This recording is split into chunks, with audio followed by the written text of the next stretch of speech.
Looking at this 2014 Ford Fusion. Got a call today in the morning from a customer. He called earlier, said he hasn't had AC for the last 3 months or so. Up until about 2 weeks ago, he wanted to get it fixed, so he did the infamous go to your local parts store, buy a can and throw it in yourself and see what happens. He said after he did that, it didn't help at all. It didn't even try blowing cold. It didn't feel a little bit better. It stayed exactly the same.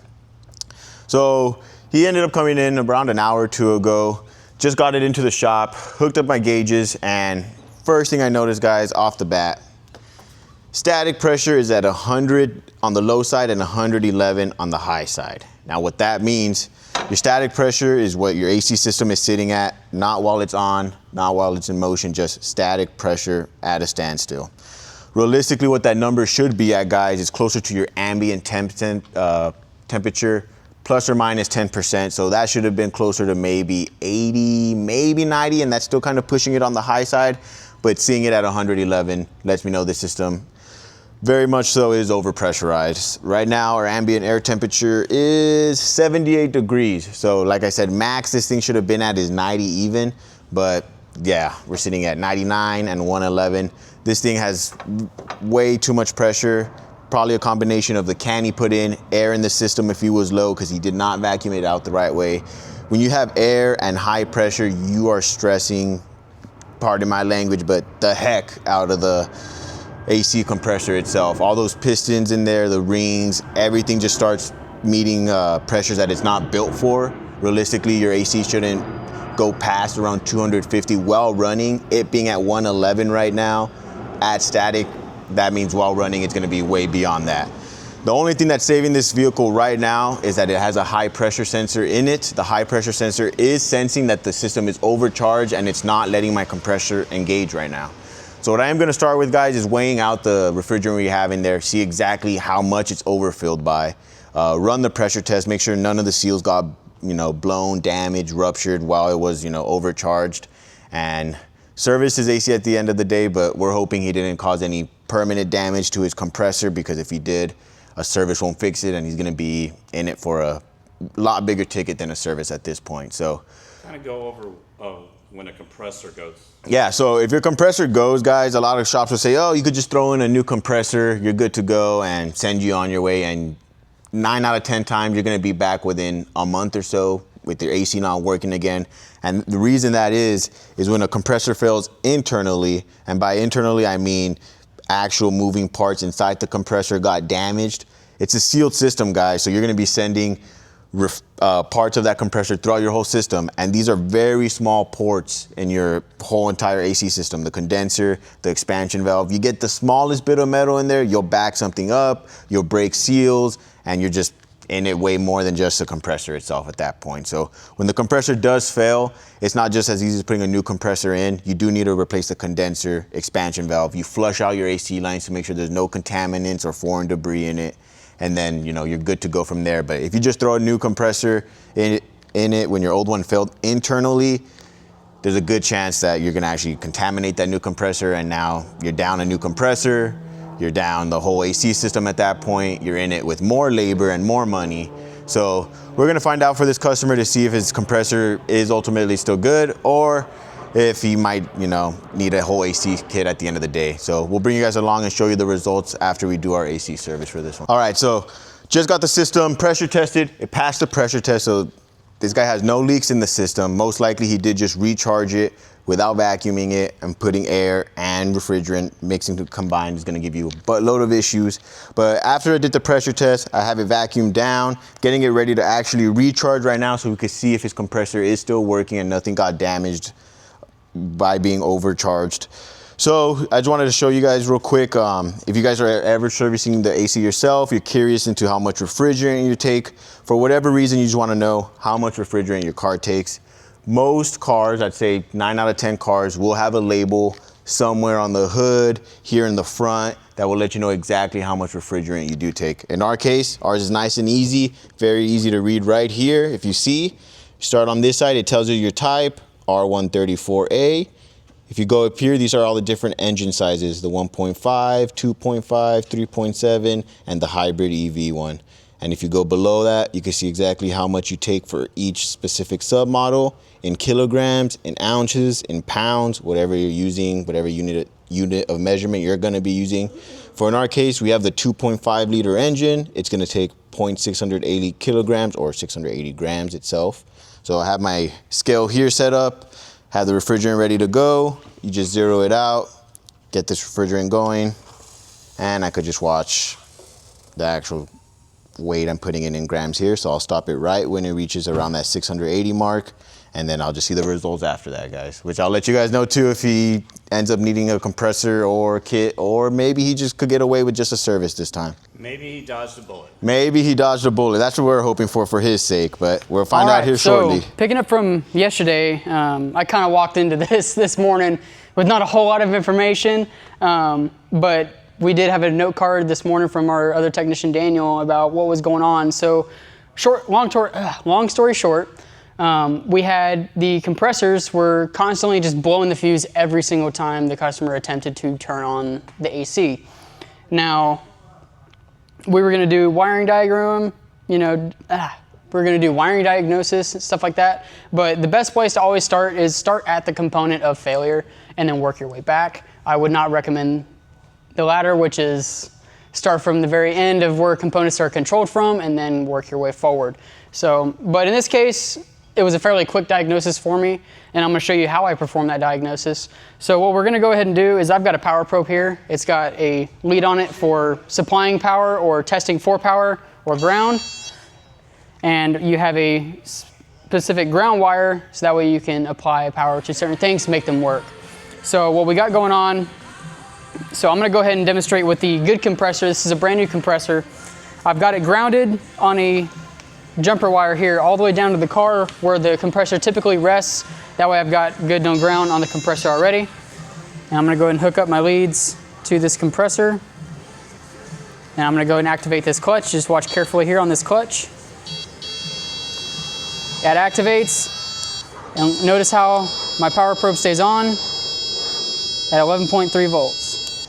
Now if I do that same test on this compressor, hook up my ground, we got our ground, and then I hook up my ground wire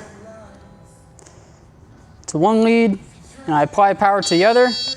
Watch what happens to my power probe. See how that? It just flickered, and now I got this signal. It just blew my relay, or blew my fuse, and it blew my circuit breaker. So many electrical components. But yeah, so we're able to confirm that that is in fact the failure point of this. Now I'm gonna do it again. Blew the fuse breaker again, or circuit breaker. And so what that tells us is that either A, this compressor was bad. So another thing I wanna go ahead and go over is that the customer had replaced this, he claims 3 months ago. Now, there's a few things that can go wrong. Maybe you got a bad part out the box, which is possible. But when we pulled this compressor, and Aaron can attest to this because he's the one that pulled it, a good, 2 ounces of oil came out just the line itself? You'd say 2 ounces, 3 ounces? Yeah, 3 or 4 ounces. 3 or 4 ounces, almost. Okay, so almost 4 ounces then. Yeah. Which is not something you really want to see. You're going to see some fluid come out of the lines depending on what system you're working on, and this applies to all compressors, all vehicles past 2010 that have a electronic control valve on the back, right here. And so the main reason we think that this compressor failed is that there's a potential that when this customer replaced his compressor, he did not flush out the system, he did not change out the condenser, he did not change out the expansion valve, and doing those things is important with these AC systems unless you want to do it again in the next 6 months, which is a trend that we've seen. So when you're looking at getting your AC done and you're looking to replace just simple components, if you think the compressor's bad, I would highly recommend you replace the condenser and the expansion valve and get the proper flushing tools to flush out the system. If you do not have that capability and you were not able to do so, I would recommend at that point taking it to a shop. I would not recommend doing these kinds of repairs on your own. You know, sometimes you can get away with it if you just need the car to work for maybe a month. Maybe you can get lucky, but in this case, I'm actually getting ready to pop the plug on this compressor and just see how bad the oil is. And if it's bad enough, we'll go ahead and include it in this video and show you just why we say these types of things and why you should replace not just one component, but all of your components under the hood that are involved with circulating Freon and Freon oil. So with that, I'm gonna go ahead and end off here. That's the cause of this problem. We're gonna go ahead and finish putting a new AC kit in this vehicle, flushing out all the lines, and then double checking, make sure we got all the proper amount of fluids in the system. So Nick just drained it out. Let's see. How much did they use?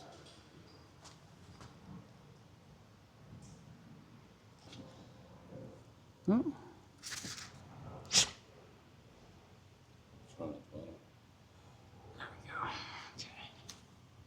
So we have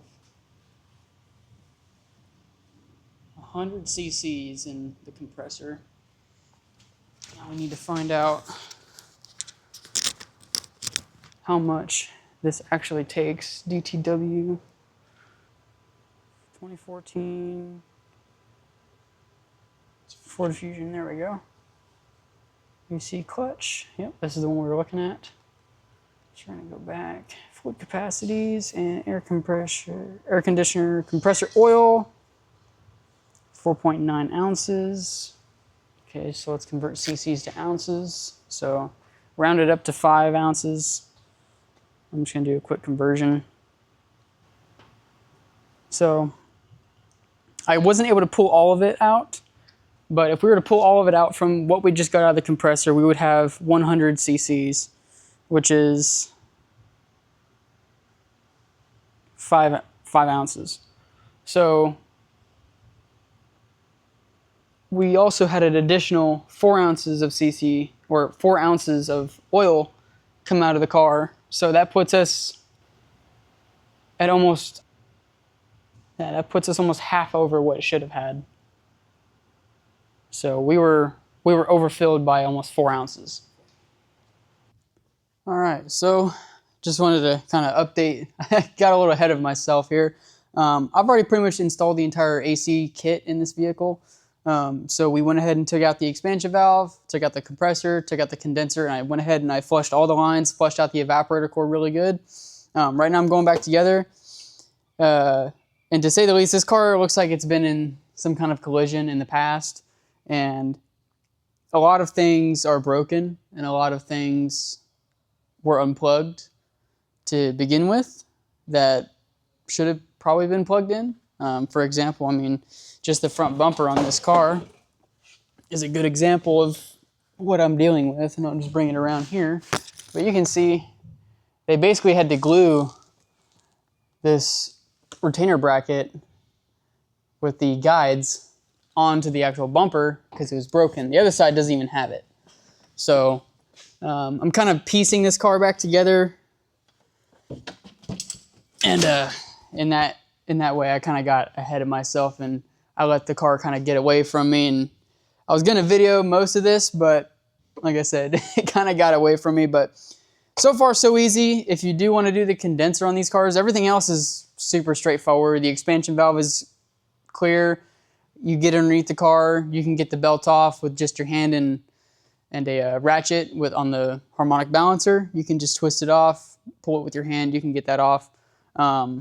But the front condenser, the easiest way in my opinion is to take off this shroud, which is just 1, 2, 3, 4, 5, 6, 7, 8, 9 bolts. At least for this one, because it's obviously missing some hardware.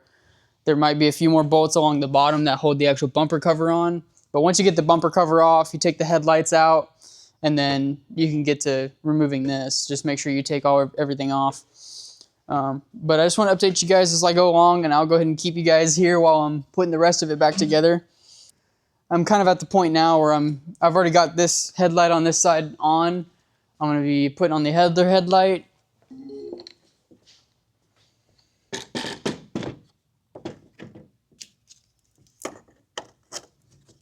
Plug the light in and slide it up into place. Look out for the rear or the underside. Pops in. All right, headlights are plugged in. Now I can start moving on to slinging this bumper on, bumper cover. Get it close to where I need it. And some of these were not even plugged in. Like this guy right here was not even plugged in. And I believe that was a connector for the grill shutter control.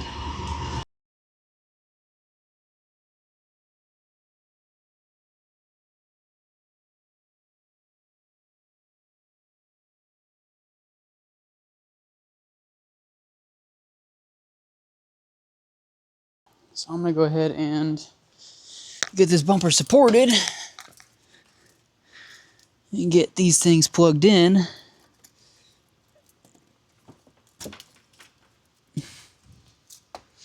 Well, actually, I'm gonna leave the grill shutter unplugged because that's how it came in the shop. I don't know if he unplugged it for a specific reason, but definitely want to make sure our ambient temperature sensor is plugged in. That way our AC actually works. And just for my sake, I'm just going to go ahead and plug this thing back in. Just to cover all my bases. And then we're going to work on getting this one plugged in.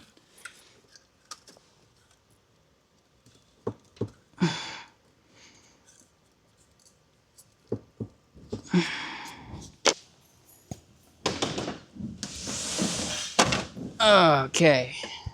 Yeah. Getting a little dose of fiberglass in my hand too. That's always fun. Yeah. Go ahead and get that pushed up in there.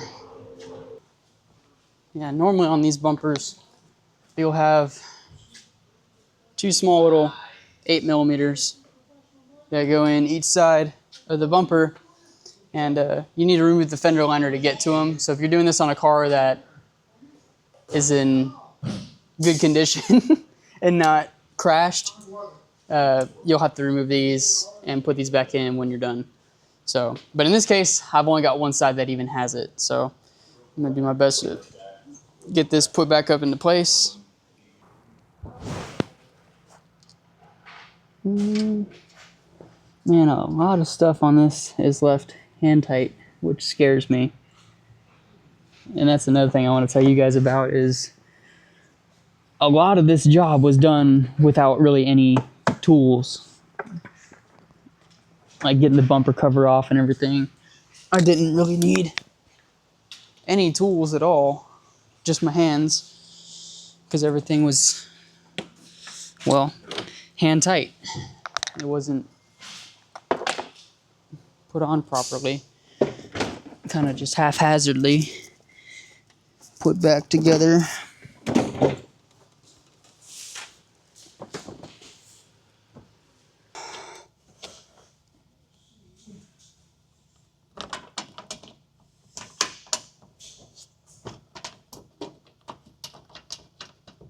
Alright, got one started. I just need to get the other one started.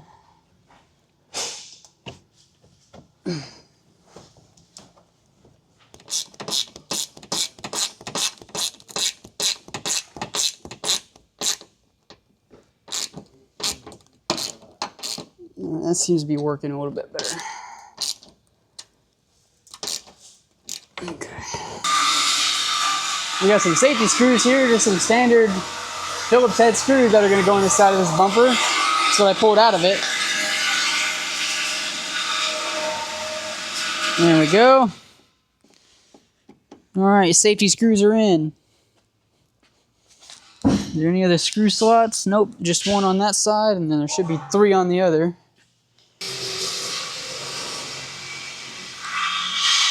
So it's kind of hard to make out on camera, but this is all pushed out kind of down and towards the car. And so the bracket that actually holds this together is just gone. It doesn't exist anymore. So the guy had it secured with